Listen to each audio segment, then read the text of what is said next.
U ইমান ধুনীয়া পৰিৱেশলৈ লগাৰ কাৰণে ভিডিঅ' কেলৈ কৈ আছা তুমি? নমস্কাৰ, আজি ভিডিঅ'টোলৈ স্বাগতম জনাইছোঁ। এই ৰাতিপুৱা শুই উঠি বাইকখন দেখিলোঁ বহুত লেতেৰা হৈ আছে, তাকে ধুই ল'লোঁ। বন্ধ বাৰ বুলি বাইকখন ধুই মেলি এতিয়া খাই ল'লোঁ। খাই পেলাই এপাক ওলাই যাওঁ বুলি ৰেডি হ'লোঁ।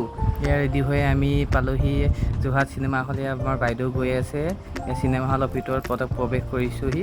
সকলোৰে মুখে মুখে শুনি আছোঁ যে বিদুৰ ভাই এখন বহুত সুন্দৰ হৈছে, তাকে বোলো অকণমান চাই যাওঁহি। ইয়াততো চিনেমাত ৰেকৰ্ডিং কৰা মনাই আছে, সেইকাৰণে নিজৰে ভিডিঅ' অকণমান বনালোঁ, অকণমান চিনেমাৰো দিলোঁ তাতে। ইয়াত চব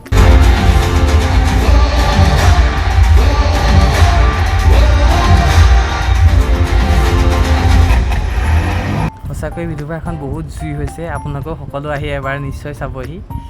বিদুৰ ভাইখন চাই বাইদেউৰ মুখত হাঁহি নুগুচাই হ'ল। চিনেমাখন শেষ কৰি আমি দুকপিমান ফটো মাৰি এতিয়া আমি গ'লোগৈ চৌকা, এক সুন্দৰ ৰেষ্টুৰেণ্ট। তাত আপুনি ফেমিলিৰ সৈতে আহি এসাঁজ খাব পাৰিব আৰু তেওঁলোকৰ ব্যৱহাৰ যথেষ্ট ভাল আৰু খানাও বহুত টেষ্টি হয়। আমি আহি ভেজ থালি অৰ্ডাৰ দিলোঁ। খাই বৈ আমি পালোহি নিমাতী ঘাট। এয়া নিমাতী ঘাটত আহি প্ৰথম উপস্থিত হৈ এক সুন্দৰ পৰিৱেশ চক। এয়া আমি তাকে বোলো গছজোপাৰ ওচৰলৈকে যাওঁ, অকণমান পৰিৱেশৰ আমোদ লওঁগৈ। এয়া আমাৰ বাইদেউ আহি আছে খোজ দুখোজকৈ।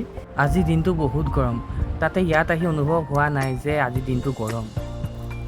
এই ঠাণ্ডা পৰিৱেশত আমি অকণমান বহি পেলাই ব্ৰহ্মপুত্ৰৰ হাৱা লৈ আমি এই পৰিৱেশত আমেজ লৈছোঁ।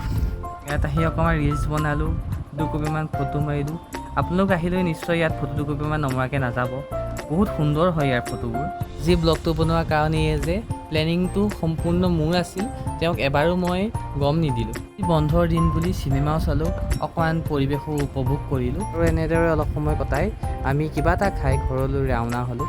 এতিয়া আমি বাইকত আহি আছোঁ, দিনটোৰ কাৰ্যসূচী সমাপন কৰি জংঘল জধলো হৈ এয়া পাইছোঁহি আৰু।